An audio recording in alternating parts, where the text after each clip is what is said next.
Let's do it. Rolls out to the right. 5 seconds to go in the first half. Dante fires deep to the left. Moss caught it at the 11, but now he pitches it to Mo Williams. Touchdown! You gotta be kidding me!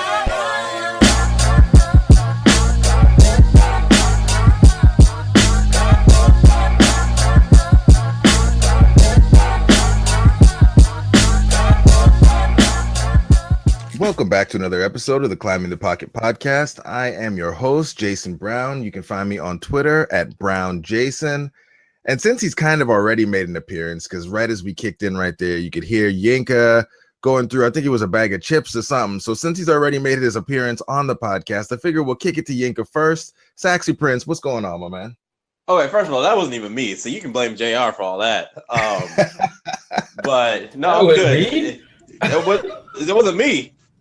Definitely wasn't me. But anyways, I've been good. You know, good day. Didn't have too much to do at work. Just been kind of an easy week. So payday on Friday, y'all. So yeah, it's a good week then. It's a good week. JR, man, what's going on with you, man? How you doing? Good, man. Another day. You know, just ready to talk some football. All right. Well, let us get to it. Saxy Prince, what you got for us? Question of the day. yeah, we all brothers. 4 brothers, 4 black brothers on the pod and whatnot. But I'd be remiss if I didn't talk about my younger brother, Kunle. We got into enough shenanigans when we were younger and whatnot, but it always worried me, freaked me out when I would hurt him in any kind of way. You know, like we were goofing off, playing around or whatever, and all of a sudden he banged his head and he's starting to cry and stuff.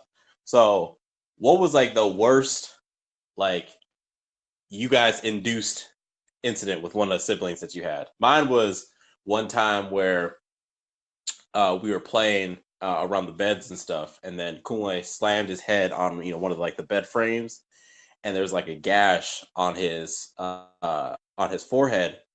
And the thing is it turned white, so I thought it was good, but it turned white just before it started to like bleed heavily.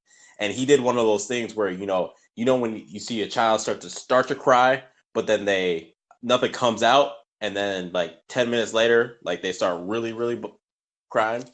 Yeah, I was so scared. So, what are y'all's sibling hurting stories? Before we get to that, though, I think the most important part of the story is what happened when your parents came home. Man, I had never got my butt whooped so much, so long. Oh man. I couldn't play video games for like a month. Like I couldn't even like go near my brother because they were so afraid that I was gonna hurt him again. So, because Kulin was kind of tattletale when we were younger, so I was always fearful of hurting him because like I don't want to have to deal with all that. So yeah. I guess QB1, well, what you got for us, man? Well, see, unfortunately, I kind of ruined this whole question because I'm an only child, which isn't a bad thing. And, I love having all the gifts to myself and not having to share it with a sibling during Christmas. But, I mean, that's kind of the worst that I've experienced, too. The same as Kunle, that bed frame, it really hurts. But I used to always stub my toe on it. I never hit my head on it. I used to always stub my toe on the edge of the bed frame, my toenail every single time. So that's like my worst experience that I've ever had. Yeah, and I think I'm messing up your question too, because I am my mother's only child, but I am kind of the eldest, so I have 2 younger sisters, and yeah, there were really any occasions where we were doing any kind of roughhousing or anything where any of them got hurt. So I think it might just be you on the pod tonight who is the abusive sibling beating up your family members and stuff. So apparently, I just maybe had some vendetta against my younger sibling or something. Yeah, I mean, I think that might be a you thing. You might want to go talk to somebody about that, man. Hey, I got a degree in psych, so I spent 4 years talking to people about it. Spent 4 years getting that worked out. Well, let's jump into some of this Vikings talk. So JR wasn't on the last pod, and we talked a little bit about some of the quarterback stuff that some of it's jokes with Case Keenum throwing himself into the QB1 conversation, and some of it's not, I guess, as much of a joke, where you have reports continuing to come out that Teddy Bridgewater is healthy, he's looking good, he's strong. As soon as he comes off PUP, the reports he's gonna be able to jump back in there and start practicing. So JR, since you were here the last time, I guess, what are your thoughts on things? My question to the guys last time was, let's say Case Keenum strings another couple games together, like the one he had last week. Do they pull him if Sam is healthy in a couple weeks, or do they keep riding the hot hand for as long as they got it? Well, I mean, it all depends on Sam Bradford's health. If Sam Bradford is healthy, he's the quarterback of this football team. Mike Zimmer has repeatedly said that no matter how bad or good things are going. He says Sam is our quarterback for the 2017 season. But it really does throws a wrench into things, with Teddy Bridgewater coming off the pup here in the next couple of weeks.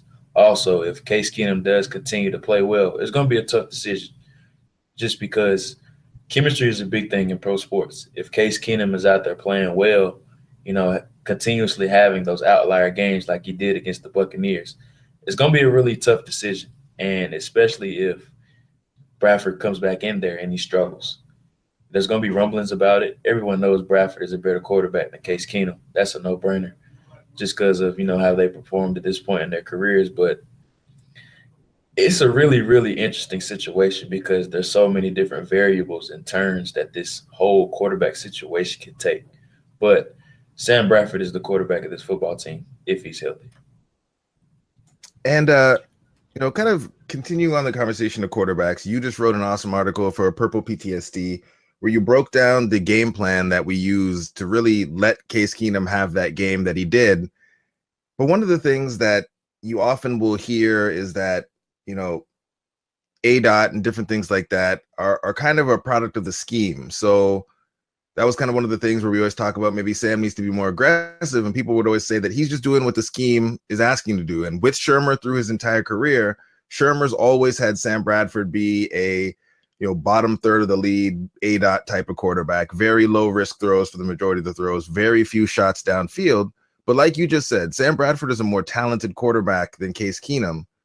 Case Keenum in his 2 games I think he's number 11 in the league for ADOT. He's taking way more chances downfield, way more shot plays, opening us up for way more explosive plays. So I guess from your perspective, why would a coach rein in the more talented quarterback, but give the green light to a quarterback like a Case Keenum who isn't as talented as Sam Bradford? Well, basically what you saw was it was a different type of scheme as opposed to when Keenum was in there, as opposed to when Bradford was in there. So everyone knows that Dalvin Cook is going to get the football. And basically the Bucs were saying they're going to take Dalvin Cook away and make Case Keenum make throws down the field. And what you saw was Pat Shurmur kind of shocked the Bucs. They weren't expecting him to come out and throw the ball down the field like they did and taking those shots down the field with Case Keenum because everyone knows that Dalvin Cook is a heavy percentage of the offense. I think he's nearly, I want to say 60% of the offense to this point. And everyone knows that he's going to get his touches. He's going to get at least 20 touches a game, counting, receptions and rushing attempts. And the Bucs were saying, okay, we're going to load the box and we're going to make Case Keenum make these throws down the field. And what you saw was Pat Shurmur used reverse psychology on them, so to speak, and said, okay, we're going to come out, we're going to throw the ball and make them respect our deep passing game because I know they're going to try to put 7 or 8 guys at a time in the box and take away Dalvin Cook. So we're going to take advantage of these early matchups they're going to give me on the perimeter. And that's what you've seen when they were going after guys like a Vernon Hargreaves and those other corners that they had in there. And you saw Stephon Diggs and Adam Thielen taking advantage of those matchups early on. So I thought it was a really, really wise strategy by Pat Shurmur. Very risky, but very wise. And it kind of was like he was a step ahead. And he kind of used reverse psychology on them, taking deep shots down the field early and often. And as you saw as the game went along, it opened up those running lanes for Dalvin because now they have to respect that deep passing game because Case Keenum was making those throws down the field.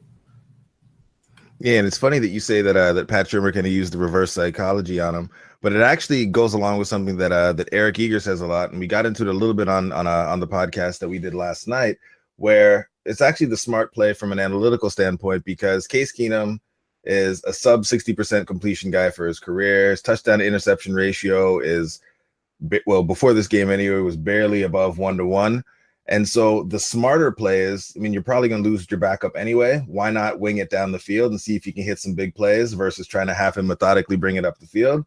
And Eric said that the work that they've done at Pro Football Focus shows that having that higher volatility kind of big play quarterback, especially for your backup, is the way you want to go, because I mean, you're likely to lose with your backup anyway, but those, high variance guys like a Case Keenum will steal you a couple of games. By being willing to take those shots, those YOLO balls, as Yinka was calling them when we were going through the preseason game. So it's interesting that, kind of what you saw and what you would kind of think through from a, film grinder breakdown perspective aligns perfectly with what, a guy like Eric, who's going at it from an analytical perspective, would see. Kind of moving things along a little bit here, I want to jump into something that Yinka brought up in our group message a little while ago. I did a poll on Twitter, and the results were fairly predictable. JR asked the question again tonight, but Saxy Prince, there's a lot of rumblings. Seats might be warm if things go sideways this season. Those grumblings have they've quieted down a little bit after Case Keenum went out there and did what he did to the Buccaneers, but still want to ask the question, get your thoughts. Things go sideways. Only one guy can stay. Who you keeping? You keeping Mike Zimmer, the people's champ, or you keeping Slick Rick? Which way are you going? I'm actually heavily one way versus the other way. I'm actually heavily in Rick Spielman's camp versus Mike Zimmer. I love Mike Zimmer. I love what he's been able to do with the defense. In 2014, the very first game that I went to, I think it was a preseason game, it was just very clear that this defense was just flying all over the place, and it's just like, I've never seen this defense do this before. But that being said, I've had some critiques as far as Mike Zimmer. Like, he is a great DB coach and stuff, but I think his stubbornness has at times gotten in the way of the Vikings' success.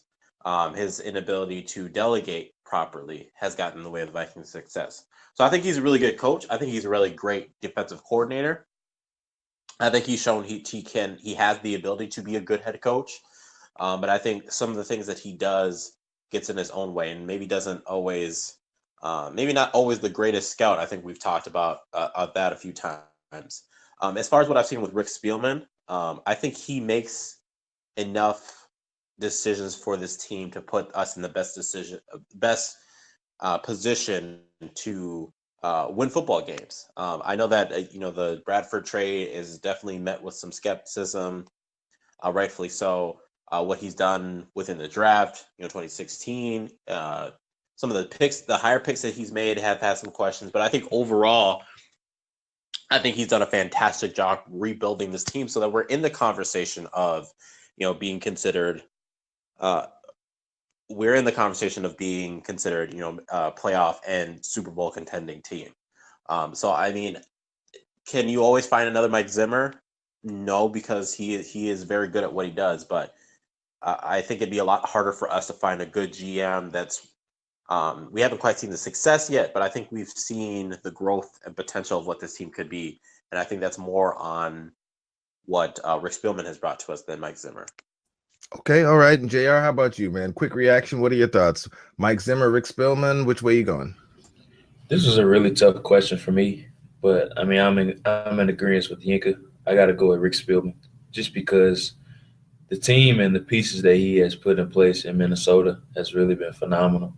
And I just think it's harder to find a good GM as opposed to a good head coach. I know it's not easy finding a good head coach, but it's really hard to find a consistent and good GM, that can draft, negotiate contracts, and keep the salary cap in good situations. And I think that gives Rick Spielman the edge. All right. Well, we'll move on from this topic before folks come and really want to attack us after listening here, and we'll get into the thing that people actually, I think, want to talk about, want to hear our thoughts on here is Vikings play the Lions this week, and this is potentially a battle for supremacy in the NFC North. Packers, as seems to be the yearly custom, are dealing with a ton of injuries. The Bears are the Bears; they're in a full-on rebuild. And the Vikings and the Lions seem to be teams that are both kind of on that upswing, moving into a place where maybe they will have teams that are well-rounded enough to challenge, Green Bay for that top spot. So JR, we'll start with you. I guess, what are your thoughts on this game? What are the keys? How does it go? Yeah. Fire away, man. What do you think? I think the biggest thing that they have to do is take a similar game plan to what they did last week. And what I mean by that is offensively, just keep it simple for Case Keenum. Don't try to take your whole entire playbook, 100 plus plays. Take 35 to 45 plays, master them, and just rep. Just keep repping them. Keep repping them till you master them. And I think that's why Case Keenum had so much success last week. You don't have to take a whole bunch of plays, but you can take a small amount of plays and dress them up and present them in different ways to keep the Detroit defense, on their toes. I'm not sure if Jarrad Davis, their middle linebacker, who's been a really good player, is playing this week. But if he doesn't play, that'll help. Tavon Wilson is another guy, a safety for the Detroit Lions that didn't play last week as well. I believe both of them practiced today. So I'm not sure if they'll both be back on Sunday. But if those two guys don't play, I think they can have a lot of success. And the one thing you see from the Detroit defense is that they miss a ton of tackles. And what you see with Dalvin Cook is he has the ability to make those guys miss a lot in spaces. So I think offensively, just keep the game plan simple. And for the defense, I think the key is to keep Matt Stafford on the ground. They have to get some type of pass rush.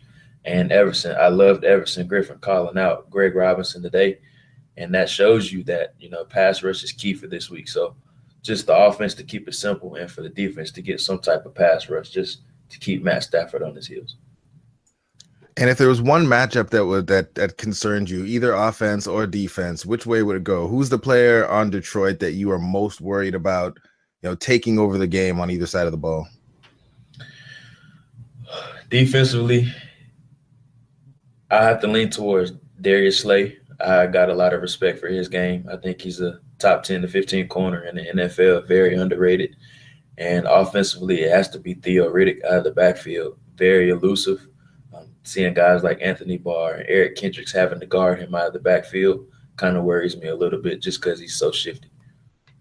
All right. And Sexy Prince, what are your thoughts, man, going into this game, division, first of a 3-game division slate that we have upcoming here? What are you thinking? How do you think this game goes? Yeah, I think this game is actually going to kind of set the tone for this 3-division game gauntlet that we have going on. I've kind of I looked at some Lions film and obviously watching Vikings film. I think this is really going to come down to that. I don't want to say third wide receiver, but I think it's going to come down to that third most possessed, the third person who has the most possessions within the offense on each side of the ball. Yeah, obviously we know that Stephon Diggs, Adam Thielen, they're going to get catches and stuff. But are we going to start leaning on Dalvin Cook a little bit more in the passing game, or is Kyle Rudolph going to start showing up a little bit more than he has, or maybe even Laquan Treadwell? But we definitely need.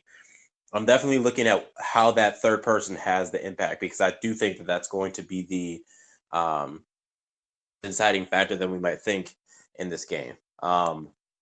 And the same goes for Detroit. Obviously they all have Golden Tate going. Baby Tron, Kenny Galladay. He likely is going to have a big impact on the game. So it kind of goes into what JR was saying with guys like Theo Riddick, Amir Abdullah. Can they kind of cement themselves as guys that we have to stop, or they're going to be continue to make big plays? So I still think that this is a more than winnable game for the Vikings. I think on paper they're a lot better team.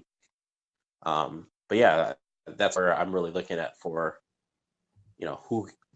who has the advantage in this game. All right, and Yanka, I'm glad you came in there and saved JR, because I was about to start moving some furniture around here when he didn't call out the man, Baby Tron, as the biggest matchup nightmare that the Vikings would be dealing with from the Detroit Lions offense. But you came in there for the save, so thank you on that one there. You guys gave us your keys. JR, start with you. Score prediction, bold prediction. Vikings 27, Lions 17. Danielle Hunter gets 2 sacks. Okay, all right. Sexy Prince, man, how about you?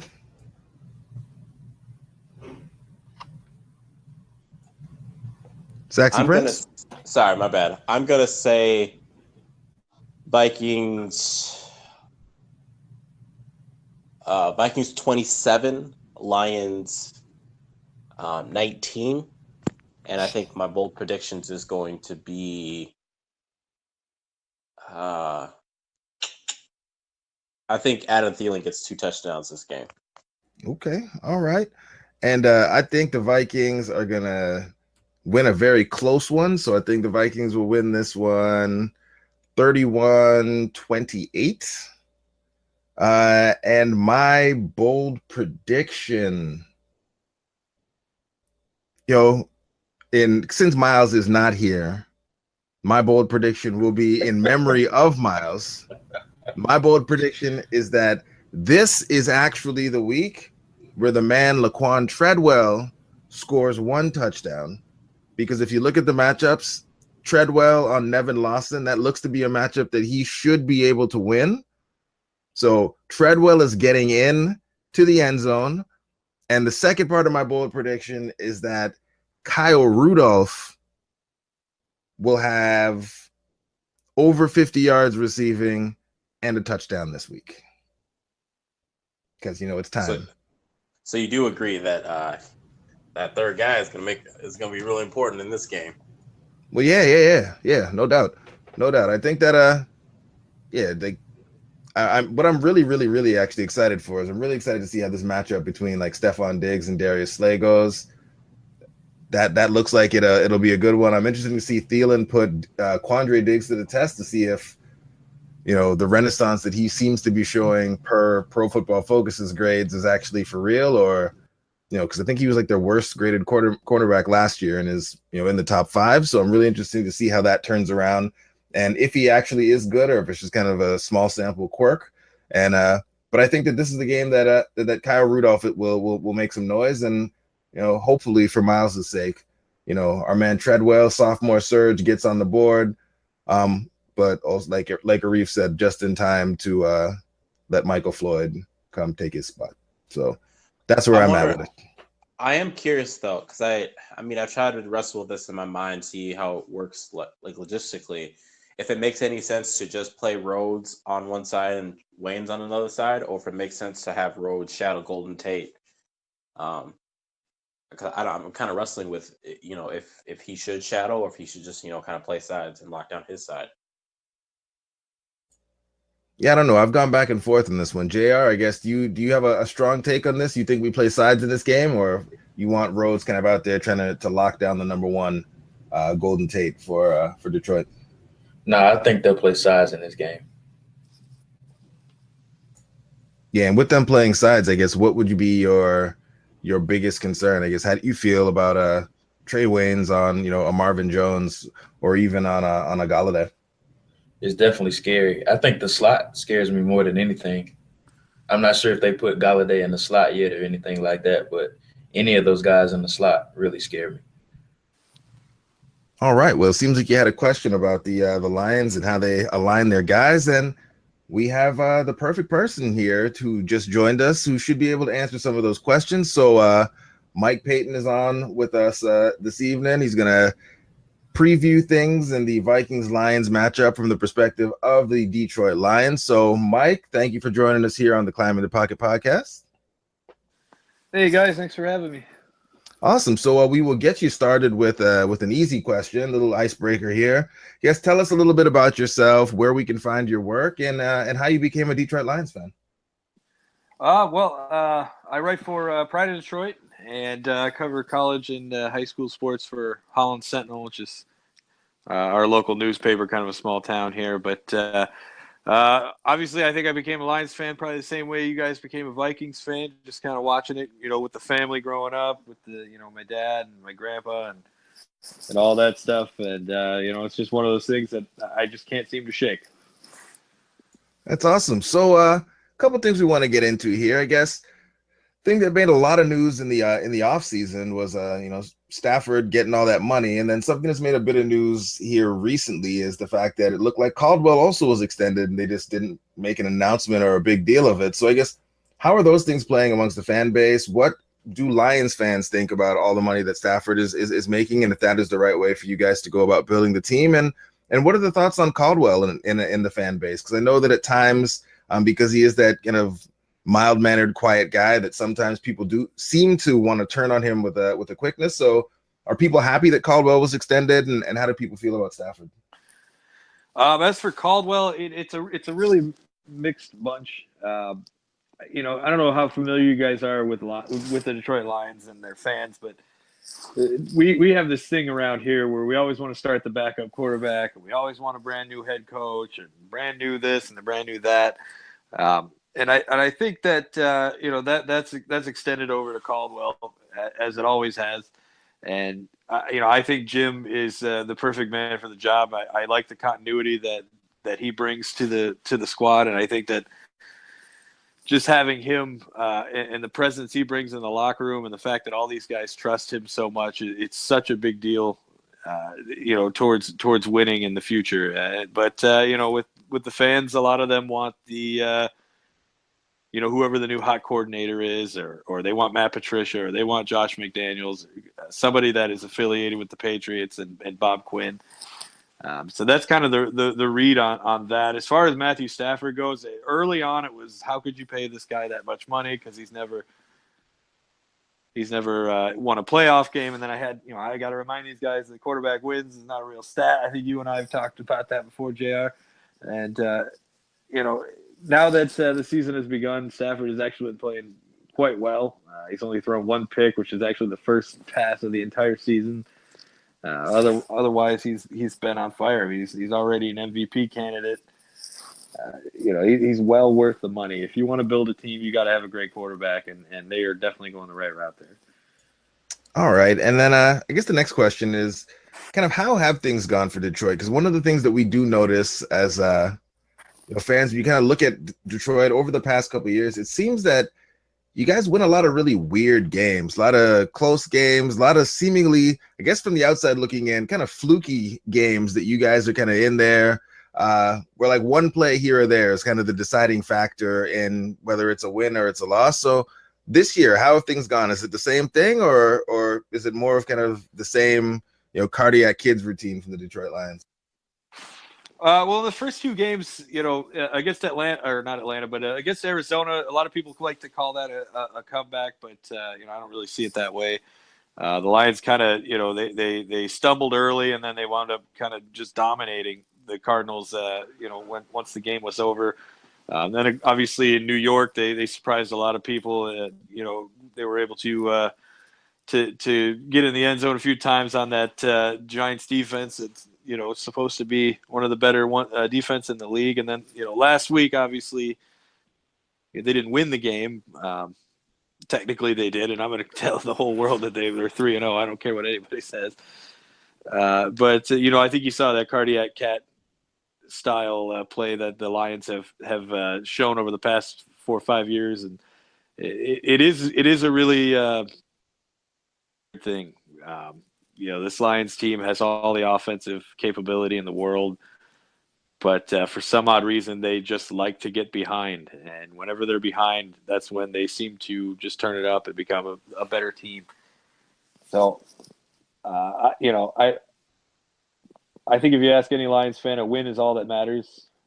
But it would really be nice if the Lions could get out ahead 35 points and just ride that to the end of the game for once.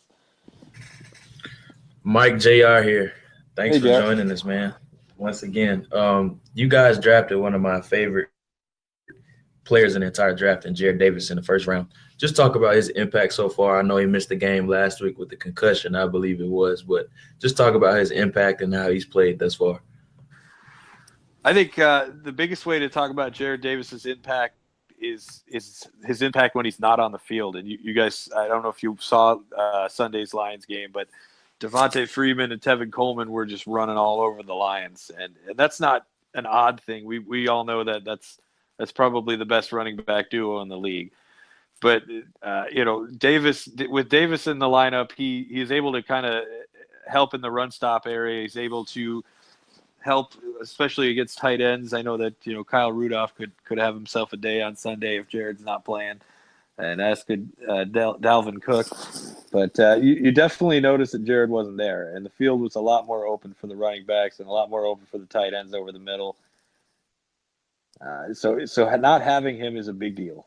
But he is in stage 4 of the concussion protocol system. He did have a limited practice today, so I would expect him to be there on Sunday. Mike, this is Yinka here. I appreciate you joining us tonight. Just quick question: what do you really feel is the kind of the keys to this game? What would it take for the Lions to do to really get the victory over the Vikings?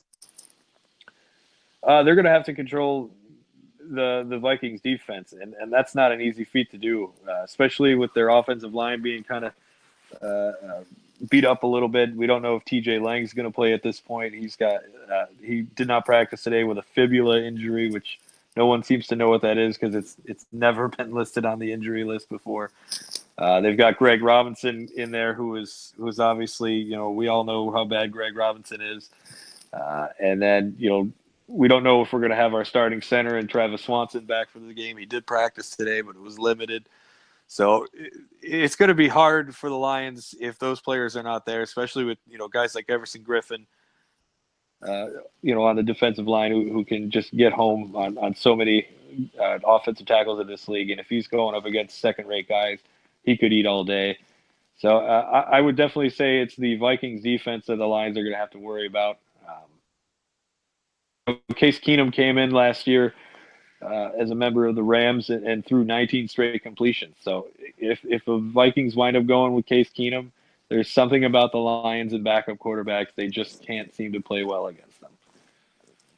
Well, that's a perfect segue to the next question that I wanted to ask you is kind of going into this game, when you look at the Lions secondary and how they've played so far this year, and then you look at the Vikings secondary and how they've played, and obviously, they're maybe not getting as much, press or notoriety right now, but, Golden Tate, Marvin Jones, Kenny Galladay are a very, very good trio of wide receivers. And obviously the Vikings are headlined by Stephon Diggs and Adam Thielen.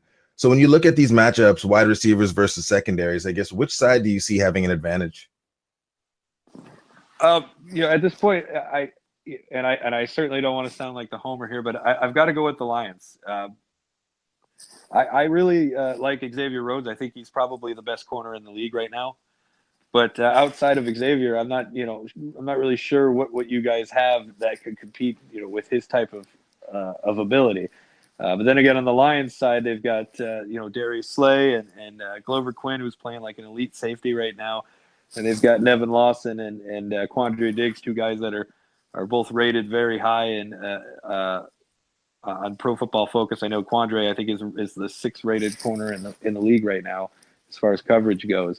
So there's going to be some opportunities there for the Lions secondary. I mean, you saw they were able to pick off Matt Ryan 3 times last week, and that is no easy feat. That's a guy that hasn't been picked off very much in a very long time. So they've also been able to get after Eli, and they got after Carson Palmer. They got 4 interceptions on Palmer. They're working with a +6 turnover ratio right now. So the Lions Lions defense is a lot more dangerous than I think most people realize. But then again, on the Viking side, Xavier Rhodes is scary.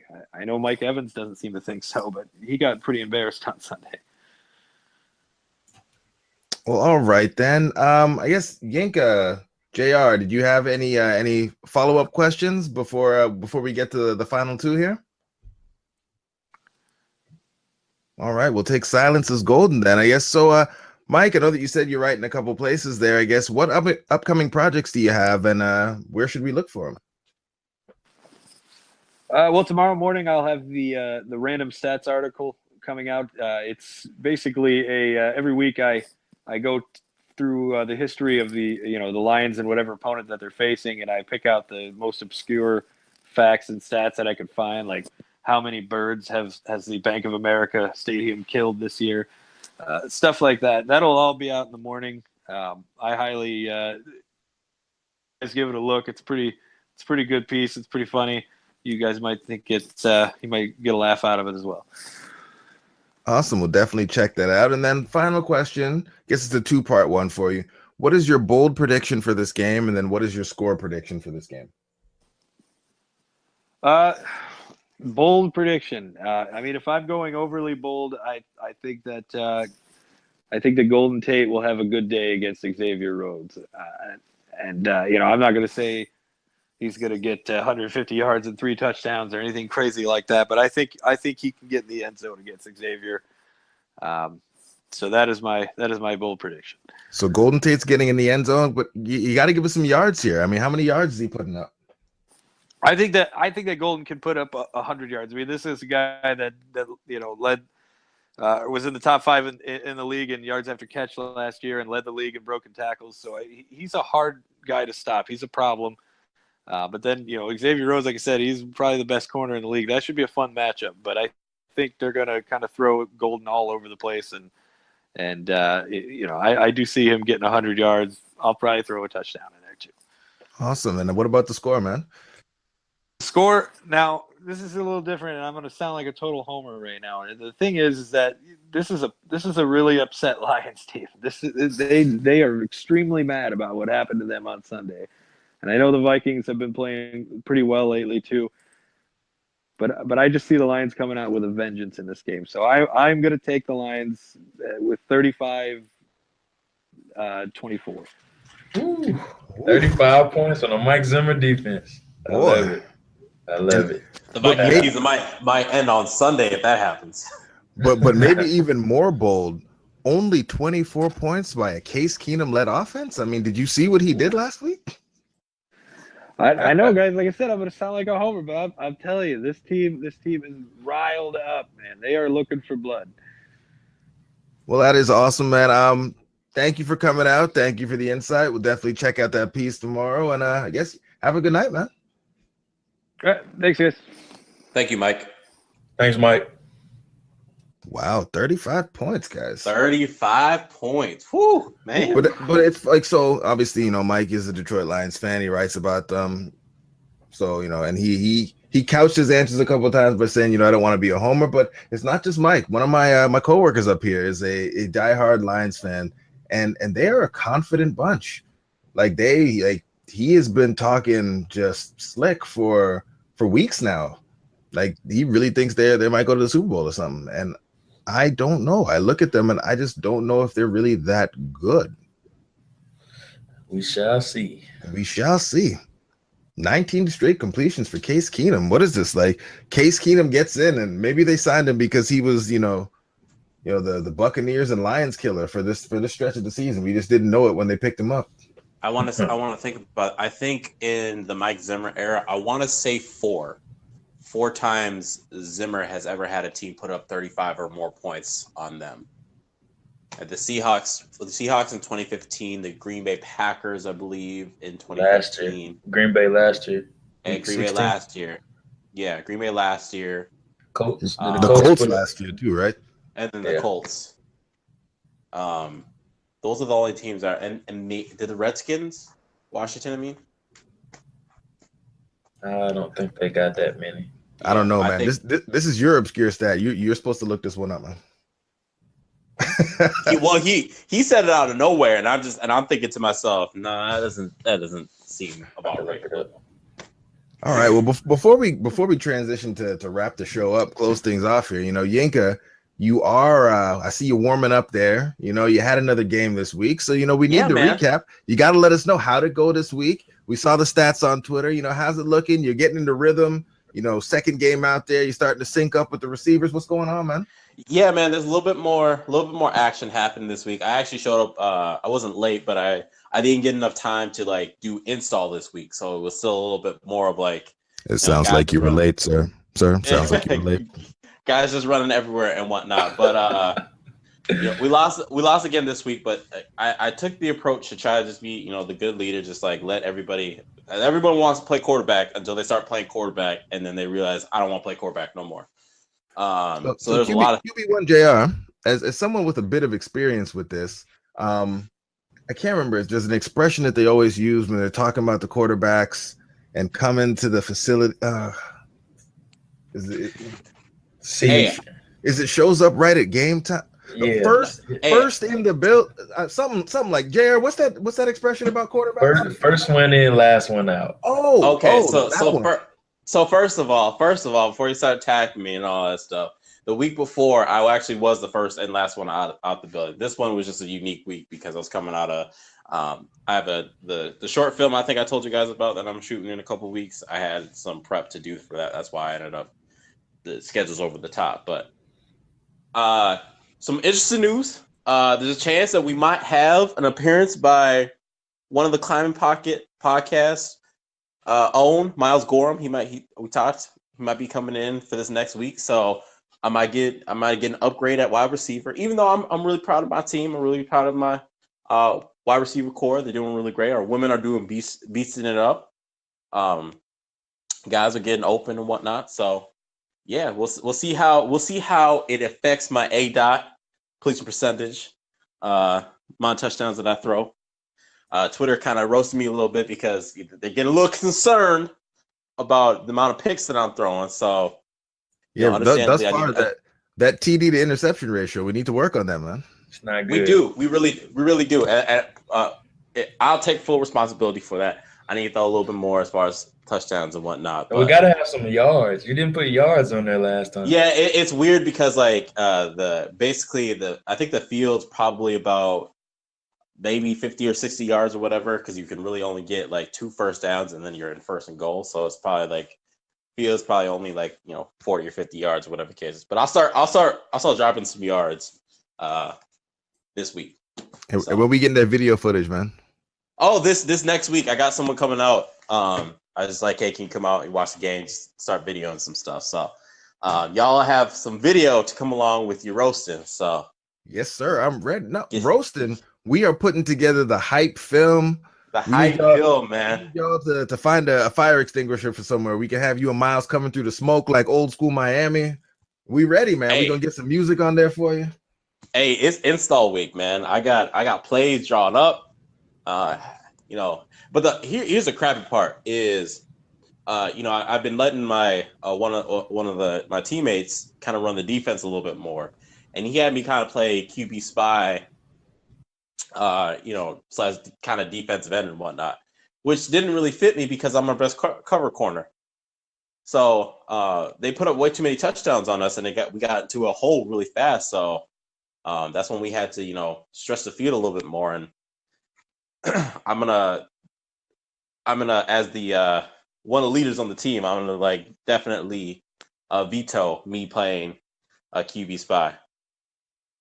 I'm not tall enough to be doing all that. And B, I like getting my Mac Alexander on, just being a bully.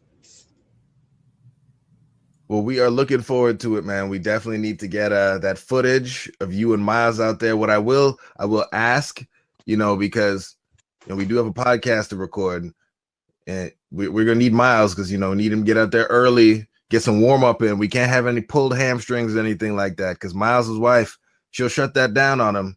Oh, she'll shut it down out so there fast, messing around with you. So no, Miles' wife will come after me if he gets hurt. Yeah. So no messing around. No messing around. It's actually Prince on news on this end that I think that you would appreciate. So I'm on the ride home today. My wife calls me. She's like, yeah, I went to the music store and rented a keyboard. Came back, music lessons going on in my living room. So yeah, man. Yeah. Yeah, my eldest is trying to learn to play piano with my wife teaching her, which is hilarious to watch. But yeah, back in there playing music again. So that was fun. Your wife has some keyboard skills? Is this like did she like play in like church or is it? Yeah, she used to. Yeah, she played growing up, and so it's starting to come back. She can still read music a little bit, but getting the muscle memory back. So she's in there hitting it up, and then Adriana is hopping in, thinking she should already know how to play, but not knowing how to do anything and getting frustrated. So it was hilarious to listen to Josie being like, "Slow down, you just need to do your scales." And Adriana's like, "I want to play that song. Let me play that song." But yeah, man. It's crazy because the funny thing is when I get into that rut of not being able to play like some of the more advanced stuff that I'm always able to play, I do really go back to scales, I go back to fundamentals, and I just improve those. And it's so amazing to still see how the fundamentals just transforms even high levels of playing and stuff. So yeah, tell her to stick with some scales, man. They're important. Yeah, for sure. Well, think that's most of what we had to talk about. We've gone off on a bit of a tangent here towards the end, but before we go, I guess, JR, you did just drop that awesome piece on Purple PTSD. Is there anything else we should be on the lookout for you? Yeah, so I got another article coming next week about Xavier Rhodes, and so it's called The Roads to Stardom, just talking about how he's transitioned his game from his rookie year to now. And in that piece, are you going to explain why Pro Football Focus hates him so much? Yes, I will make sure to put that in there. Awesome. Saxy Prince, man. How about you? Other than drafting up playbooks, what else you got going on? What other writing you doing? Yeah, I actually just dropped a piece earlier this evening. It's called Feast on the Field. Just go take a look at it. It's great. I had the wonderful opportunity a couple weeks ago to go to US Bank Stadium. They were having this, like, all these chefs that worked with the Schwann's company, say people who do all the ice cream and stuff. And it was phenomenal food, great experience. Just kind of put, pen and paper and do that out. I'll probably do a write-up just to preview the Lions game. I'll have another Photoshop ready before the game. I'm going to try to get these done a little bit earlier just so we got more time for people to view them, enjoy them and stuff. Hope people are enjoying them because I'm enjoying doing them. Well, that is good to hear. As for me, still doing this pod with Luke and Eric, and just inspired by QB1 today, started messing around with some video editing stuff again, and start playing around with that a little bit. Try to get some video content out there on the YouTube channel. Probably drop that first the test video out there at some point here, where we can talk about my man once again, Stefon Diggs in the red zone. Going back a couple years, what we're seeing this year was prophesized by Teddy Bridgewater. So yeah, that's pretty much what I got. Yes, want to say, Saxy Prince, thank you for coming out this evening. Oh, by the way, and just drop it off for the games that flag football that I play, playing quarterback, I'm wearing 2 gloves, y'all. Oh boy, just to let you know. Oh boy, 2 gloves. Well, stop throwing so many interceptions, or we're gonna make you take one of them off. Okay. All right, man. Well, JR, thanks for coming out tonight, man. And Miles, he is out, hopefully scoring some goals and making us proud in soccer, and will be back with us on the next one. So, Jason Brown here with JR, Saxy Prince. Y'all have a good night.